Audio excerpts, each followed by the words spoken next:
Hey guys, it's Najam. In this video I'm going to show you how to turn your smartphone into a desktop.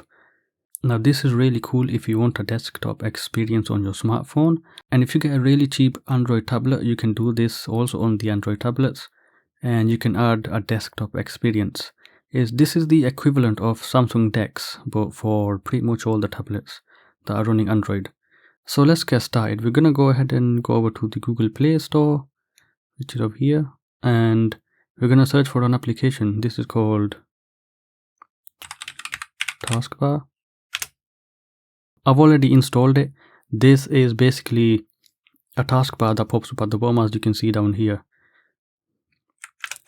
Next up, we're going to go to the settings, and we're going to go all the way down to developer options, and you can enable this if you haven't.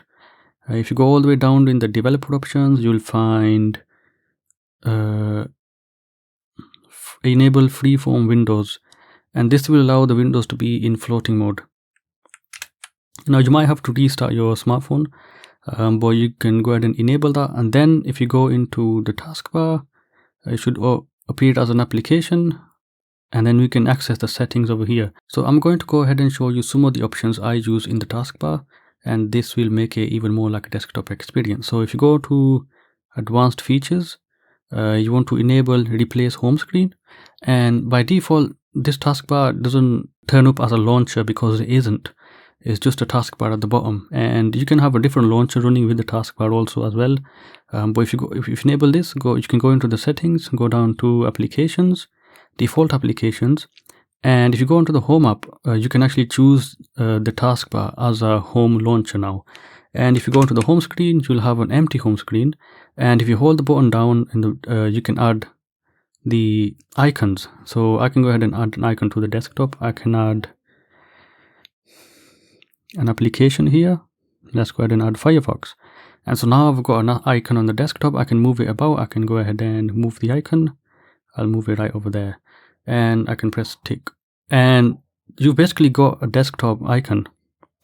And I'm just going to go ahead and remove the icon because I don't use icons on the desktop. Let's go back into the taskbar settings, and I'm going to show you another cool feature. If you go into the recent applications, if you go down, you can enable show status applications and stuff, and so you have your notifications down here, and if you press them it brings down the panel. But I have this disabled because I can just drag it from the top, and I also have the time and everything on the top already, so that's just, in my opinion, it was just a little bit of a waste of space, but it does look very nice. You also have, as you can see down here, you have the recent applications, and you can go ahead and change the amount that you want to show over here. I can go ahead and reduce that if you have a smaller screen. And if you go into the appearance, you can change some options over here. You can just change the background color as well, so you can make it completely transparent. And so if you go into the home screen, as you can see, it looks really cool. Go back on the taskbar settings, appearance, but I'm going to go ahead and put that back on. Another really cool option here is hide the button while the taskbar is collapsed. And so if you go ahead and tick that on, if you tick it off, when you hide the taskbar, you can still see the button at the corner. And this is very annoying sometimes because it gets in the way, especially when you're watching a video. You can go back on the taskbar, and I can go ahead and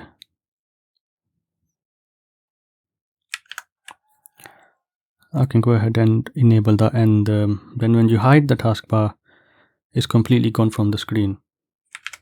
So let's go ahead and show you how it works. You have the applications, and by default what this does is it opens them in a floating mode.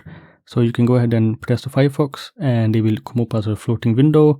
You can drag the window to the side, and then you can make it really small, and you can also have another window open. So I'll open up the settings, and then I'll make all that also small as well, so I can have the settings open. This is just to show you that you can have multiple applications open.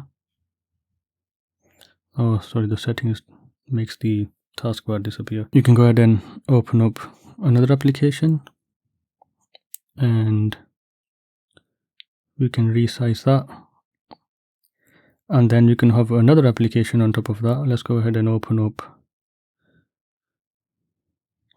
eBay. can have eBay open, and then we can do some shopping. And actually I'll resize this to, now ideally you want to use this mouse, and I can go and open up Amazon, and then I'll resize Amazon as well, and then I can have 4 windows open on the mobile desktop. Even on base Android you can't do this sort of multitasking. I can go ahead and hide that taskbar, and I can go ahead and resize the windows to being even longer.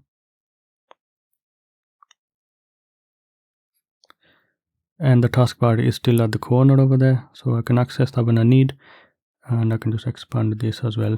So you can see the multitasking is on another level. Even base Android does not come close to this multitasking just yet. And in Samsung's version of Android, you can't do 3 applications when you're doing multitasking, and which is very nice. But if you want more than that, this is the way to go. So I've been using this. This is really cool. If you get a really cheap Android tablet, I'll leave a link in the description if you want a really decent one. It comes with a keyboard and a mouse and everything, and you can use this mode and you can have a desktop experience. You can have almost like a desktop. You can have almost like a tiny little laptop with you, and it works really well. And of course you're using Android, so the applications, we have lots of applications. You got video editors and all sorts. So if you guys have any questions, ask me in the comment section below. Thank you guys for watching, and I'll see you guys in another video.